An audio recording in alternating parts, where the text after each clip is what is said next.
What's up, Red Squad? Welcome back to the channel. It's your boy Dominic Rich, and if you're new around here, consider hitting the subscribe button and click the little bell to become part of the notification squad. Guys, I'm back to give you my match day 3 review of the UEFA Champions League. You know, I give you match day 1, match day 2, and now I'm back for match day 3. But on those previous match days, I actually did Tuesday reviews and Wednesday reviews, but that's a little exhausting. So today I'm just going to pull up my laptop and just talk about each group and their matches respectively. You know, I just want to give you my thoughts and my opinions and who I think are going to top each and every group and who are going to come last. You know, which team I think going to go into the Europa League. I got to be careful. Europa League. You know, sometimes, you know, you have UEFA Champions League, UEFA Europa League. You know, get a little tongue twisted sometimes. So let's start with Group A. Okay, so we had matches between Borussia Dortmund and Atletico Madrid and AS Monaco and Club Brugge today. So the match between Club Brugge and AS Monaco ended in a 1-1 draw, and that was Thierry Henry's first UEFA Champions League match in charge of his new club, Monaco. Remember, he was the former Belgium assistant coach, and I think this is his first official club job. So I wish Thierry Henry all the best. He is a Caribbean boy. I think he is from Guadeloupe, originally from Guadeloupe. So I wish him all the best in his career, man. Former Arsenal legend right there. So for Monaco, Moussa Sylla opened the scoring early in the 31st minute. And then for Club Brugge, Wesley equalized in the 39th minute. I actually caught a little piece of this match, but I was at work and I had to, you know, cut it short. But it's a good result for Monaco. It's a good result for Club Brugge as well. And right now, with those results, Monaco actually pick up their first point this season. So Henry already making, you know, strides after Leonardo Jardim was sacked by the Monaco board, and Club Brugge also pick up their first point of the campaign. So pretty good stuff. Great result for both teams. In the other fixture though, that was a big surprise because Borussia Dortmund defeated Atletico Madrid 4-0. Not a 1-0 victory, but a 4-0 victory. That's emphatic, especially versus a really good defensive team like Atletico Madrid. I don't know what happened. Maybe they had a meltdown or something. Or maybe it's because Borussia Dortmund has been on fire this season, currently top of the German Bundesliga, ahead of Bayern Munich. So, you know, maybe it's not a fluke. It's not a fluke at all. And Dortmund, they go top of the table with this win. Atletico, they dropped to second. Or were they second before match day 3? Not too sure. But in this match, we had Axel Witsel, the man coming back from China, open up the scoring for Dortmund. I really love the move that he, you know, he left China and came back to Europe to play his football, and it's proven to be the right decision. So he opened the scoring in the 38th minute, and then Rafael Guerreiro, I think they said this is his first match this season, scoring in the 73rd minute. And then Jadon Sancho scoring in the 83rd minute, and Rafael Guerreiro again scoring in the 89th minute. So this is a really good victory for Borussia Dortmund. They are making a statement. Could they win the Bundesliga this season? Could they beat the Schalke team in the Champions League as well? I think they can. I think they can. I actually think I predicted Dortmund to place 3rd in this group. Dead wrong. But it's still early.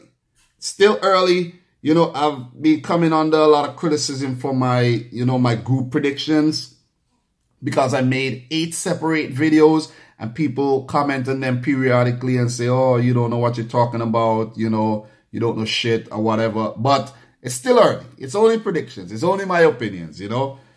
Don't get butt hurt, people. But halfway through, you could still, you know, not go through to the round of 16. But it seems like Borussia Dortmund, they're on course to qualify for the round of 16. 3-3, 9 points. Like, come on, you know, a goal difference of 8. Atletico Madrid has 6 points with a goal difference of -1. And we have AS Monaco third, only 1 point. So Monaco could only get a maximum of 10 points. And Dortmund already has 9. Same to Club Brugge. So we could say Dortmund are already through to the round of 16. It's safe to say that. But we still don't know who will take the other 3 slots. Those are still open. But I'm going to say Borussia Dortmund top this group. Against my predictions. They proved me wrong here. Atletico Madrid, lackluster. Remember, they did not qualify for the round of 16 last time around. And then they went on to win the Europa League. So who knows if something like this could happen again. Who knows if AS Monaco could, you know, get a turnaround under their new boss, Thierry Henry. We will just have to, you know, wait and see how that one goes. So let us move on to Group B. We have 8 groups to go through, so I don't want to spend too long on each group. I want to just do this video in one take, like a live stream or something. So in Group B, we have PSV Eindhoven, Tottenham Hotspur, Internazionale Milano or Inter Milan, and FC Barcelona. So let's talk about the Barcelona-Inter game. I actually saw a little piece of this one. Just a little teeny piece of this one. So, in this match, Barcelona defeated Inter 2-0. Like a lot of us would have predicted this result because, come on, it's Barcelona. But they were without their talisman, their maestro, Lionel Messi. We had Rafinha Alcantara scoring in the 32nd minute, and then Jordi Alba scoring in the 83rd. You know, not usual scorers for Barcelona. And Inter failed to reply. Really, really big result for Barcelona. They will play Inter in the return leg in the next Champions League match day on November 6th. So with this win, Barcelona, they go 9 points. Perfect 9 points. 3 in 3.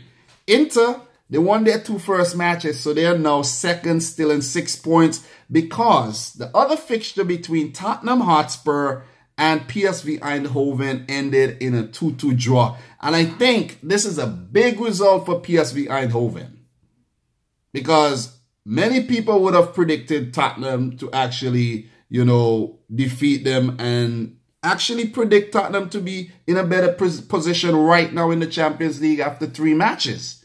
But on that note, I did not predict Tottenham to make it to the round of 16. I predicted Barcelona to top the group and Inter Milan to come in second. Matter of fact, did I predict Inter? I think I did predict Inter to top this group. It was like a, you know, a left field type of prediction. But, you know, it seems like Barcelona will top this group. I don't have to be right. It's just my thoughts, my opinions. But in this game, we had Hirving Lozano opening the scoring for PSV in the 30th minute. Almost every time, you know, Hirving Lozano's name show up on PSV's score sheet. Almost every time. The Mexican is on fire. And then we had Lucas Moura equalizing in the 39th. And then their captain, Harry Kane, putting Tottenham ahead in the 55th minute. And then late in the match, Luke de Jong equalized for the Dutch team to grab a point. So I think PSV happier of the 2 teams. Maurizio Pochettino's men pick up their first point. PSV also pick up their first point. But I think it will be a scrap between these 2 teams to see who will take that Europa League spot. I'm going to go for, let's say, it's hard to say. I'm going to go for Tottenham to scrape the Europa League spot. Or, who knows, Tottenham could come back in the last 3 games and pip Inter to that round of 16, you know, spot, because Inter could have a meltdown. We never know. This is their first season back in the Champions League. You know, this is like new territory for them.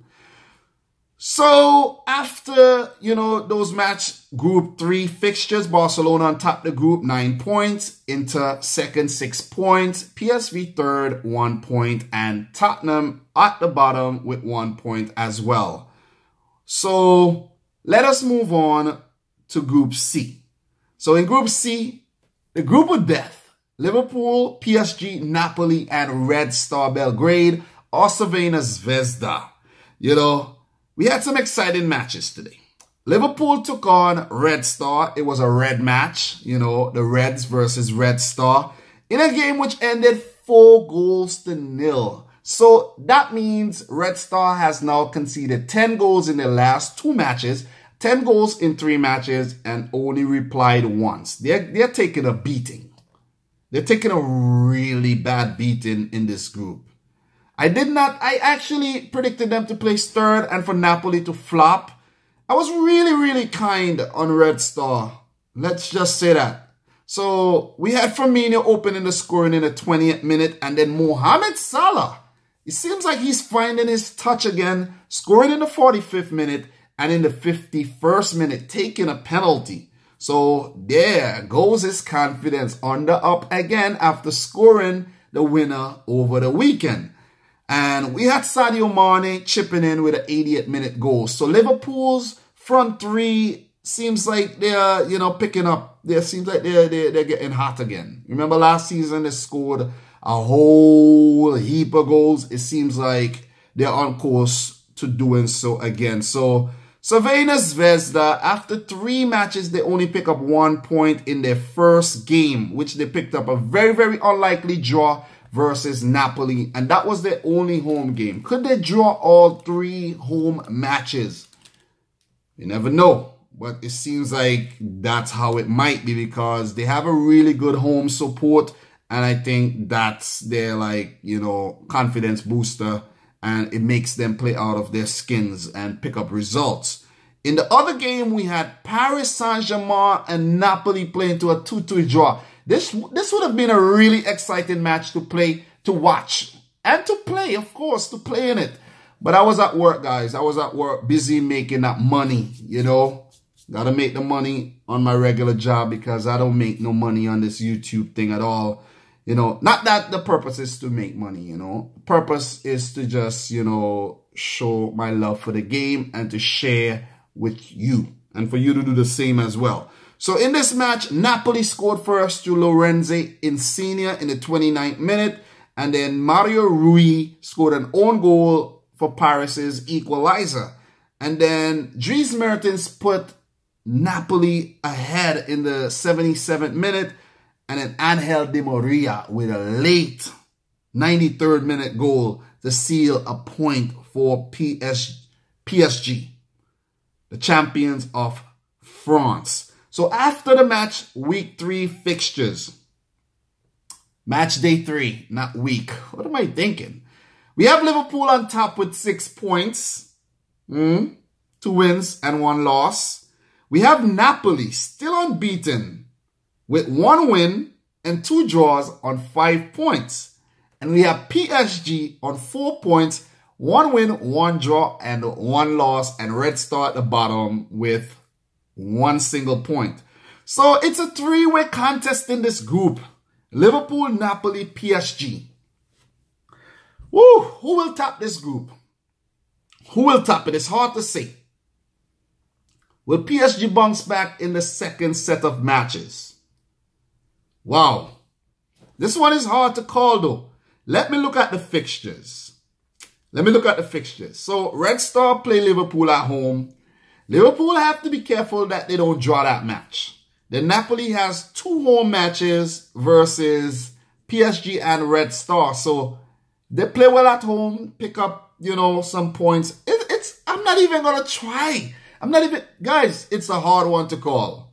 Liverpool, Napoli, or PSG. What's your call? Just make a call, because I'm not going to, you know what? I have to make a call. I'm going to say, oh, this one is hard. I'm going to say PSG top the group. No. I'm going to say Liverpool top the group, PSG second, Napoli just miss out and qualify for Europa League. Red Star might end up with 2 points at the end of match day 6. So they will not come third like I predicted. So let's move on to the 4th group, which is Group D. So we have Porto, Schalke, Galatasaray, and Lokomotiv. What am I talking about? That Croatian team, Lokomotiv Moscow. So after match day 3, you know, we had 2 fixtures today. Let me go into the fixtures first before I let you know, the group standings. The match today between Galatasaray and Schalke ended in a 0-0 draw. That's a good result for Galatasaray, not so good for Schalke. Guys, this is the most uncertain group so far in the Champions League. Like, it's hard to call a winner. It's hard to say who's going to place bottom. But the way Lokomotiv Moscow has been playing, it seems like they're going to, place bottom of this group. So the game between Lokomotiv Moscow and Porto ended in a 3-1 win for Porto on the road. So Lokomotiv Moscow, man, they have been appalling in this season's Champions League. We had Musa Marega opening the scoring for Porto in the 26th minute, scoring a penalty. Then Aaron Miranchuk scored the equalizer in the 38th minute. No. Hector Herrera put Porto up 2-0. Lokomotiv Moscow did not equalize. And then Miranchuk scored, a goal in the 38th minute to start a fight back. And then early in the second half, Jesus Corona put the match to bed with a 3rd goal for the Portuguese team. Really big result for Porto there. Remember they won the Champions League under Jose Mourinho. So after match day 3, Porto are on top with 7 points, 2 wins and 1 draw. Then we have Schalke in second on 5 points. They have 1 win and 2 draws. Pretty good still. Galatasaray third with 1 win, 1 draw and 1 loss. And Lokomotiv Moscow at the bottom without a point. So Group D and Group C are in similar situation right now. We don't know who's going to top the group. And we still don't know who's going to place third because Galatasaray only have a 4-point lead, 4-point, gap. There's only a 4-point gap between Galatasaray and Lokomotiv Moscow. I said Lokomotiva so many times that it's stuck in my head. But I'm going to say Porto should top this group. And I'm going to go for Schalke coming in second. The way things are. Maybe that's not my initial prediction. But I think that's how it's going to end. Just how it is right now. But as I say, we'll just have to wait and see. So let's move on to Group E. This is the group where a lot of the Ajax fans have been coming on the channel and commenting and, giving me some stick for my predictions, saying I didn't do my research, blah, blah, blah, blah, blah. But the thing is, I could just say how I feel. Can I say how I feel? Can't a man say how he feels, without going too deep into each team and their records or whatnot? Your record doesn't matter. The past does not matter. The past does not matter when it comes to the Champions League. It doesn't matter. You could do well last season and don't do well this season. It happens. Look at Tottenham last season. They're not doing well this season. So, if I predicted Ajax to place bottom of this group, I predicted them. They could still place bottom. 7 points. They're on top of the group, ahead of Bayern Munich, but they could still not even qualify for the round of 16. So, just because Ajax had some really good results, people coming on and commenting, but what if Ajax lost 2 matches and drew 1? Would you be coming on here talking, people just like to, people just like to talk sometimes, But anyways, they never give you any credit when you're right, but every time you're wrong with your predictions, they like to give you stick. But enough of the ranting, enough ranting there. I actually saw the match between Ajax Athens and Bayern Munich. It ended in a 2-0 win for Bayern Munich. We had Javi Martinez scoring in the 61st minute and Lewandowski for the tap-in the 63rd. Right now, my computer is actually freezing up, guys. But it's a good win for Bayern because with Ajax on their heels, they can't afford to drop points at all. they definitely can't afford to be dropping points, especially against teams like Ajax Athens. They have to kill off these smaller teams, and Bayern Munich haven't been doing well in the Bundesliga. Well, let me not say they haven't been doing well. It's just that they are behind Borussia Dortmund and a few other teams right now. They are currently in 4th place. So that's not typical, you know, Bayern behavior at all. Usually, Bayern Munich would be at the top of this group with 9 points, but they are now second on 7 points. The other match between Ajax and Benfica ended in a 1-0 win for Ajax. It was a late win. It was a really late win, and Benfica must feel really, really unlucky, you know. Took it so late and end up losing 1-0. So, why is my computer freezing up? Why? All right, technical difficulties solved. Ajax winner came from Nusair Mazraoui in the 92nd minute. It was actually a deflected shot, and the Benfica goalkeeper couldn't do anything about it, and they had to settle for 0 points. Ajax with 3 points in this. And this is also another game that could have ended, you know, in a draw and 1 single point for Ajax, and they would have been on 5 points right now. So, guys, the games are really hard to predict, you know, and let's not get too excited because our team barely scraped over the line.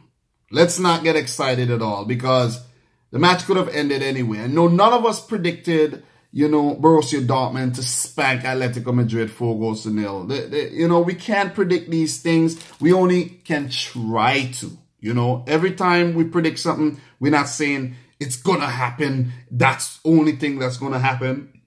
No, anything could happen.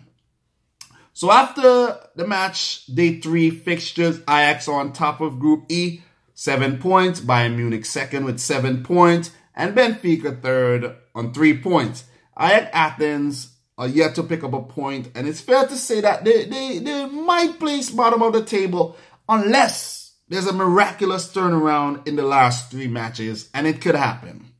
It can happen. I actually talked up Ajax Athens, and they need to pay me back by winning some freaking games and stop losing. They have now lost 3 matches, scoring 2 goals and conceding 8. They have the worst defense so far in their group, and this is not a character of a team like Ajax Athens who's had a really formidable record at home. You got to do better, Ajax Athens. Don't make me look stupid here. In Group F, which is my group, Manchester City, you see I'm wearing the nice sky blue, the light blue. We are on top of the table. On top of the table, 6 points. Remember, we lost on match day 1 versus Olympique Lyon, but we have now bounced back, defeating Hoffenheim 2-1, and now Shakhtar Donetsk 3-0. I did not make a video covering that match because, guys, I did not watch the whole match. I was having problems with the stream. The game wasn't even on my cable TV that I paid. I pay so much money every month for this thing, and they're not playing my game. Like, my team isn't playing on the freaking TV. Like, it was supposed to be shown on a Spanish channel, and when I checked the channel, they had the Man U versus Juventus game. Like, come on, how could you do this to me?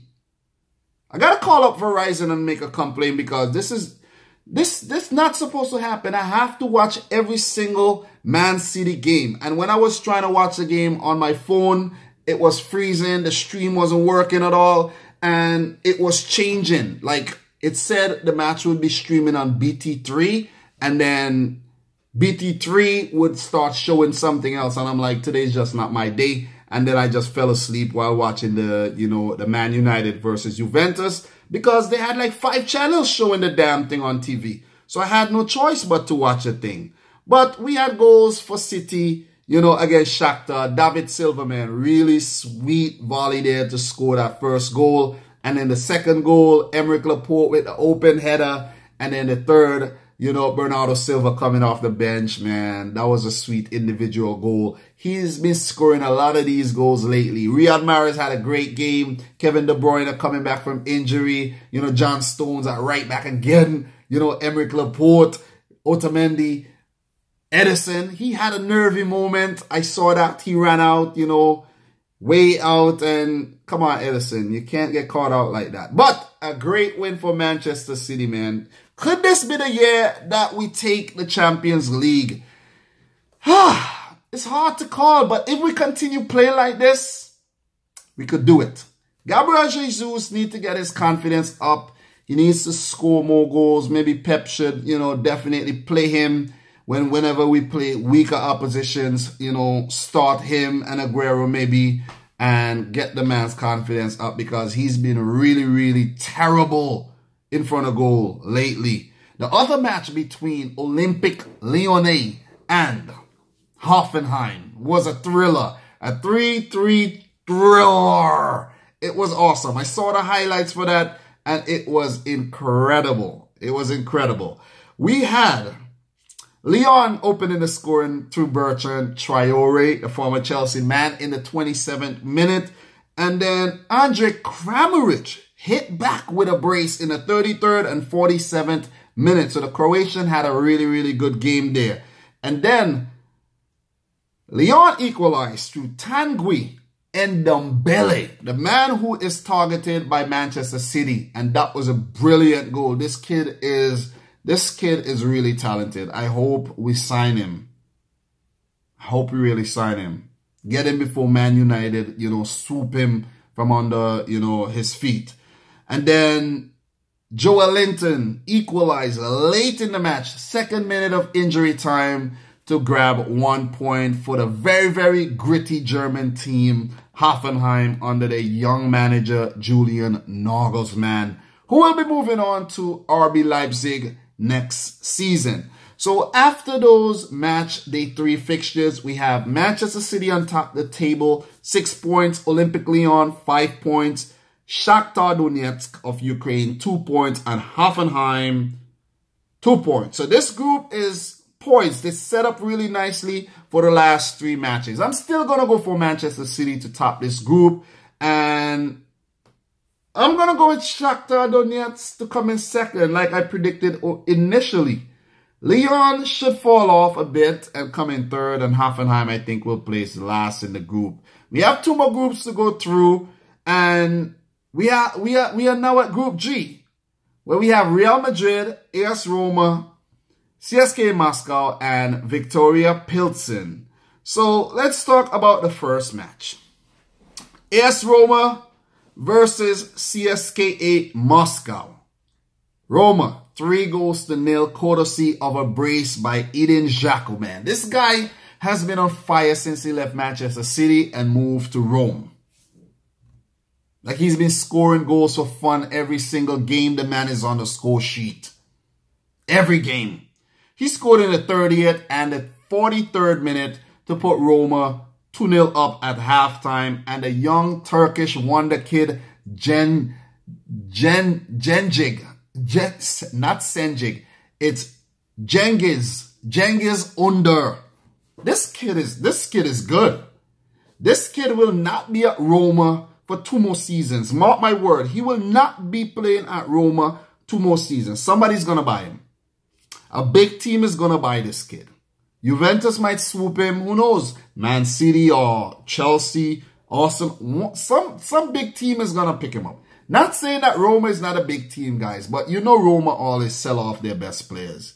You know, CSKA Moscow, after defeating Real Madrid 1-0 in match day 2, you know, they lost this match versus AS Roma.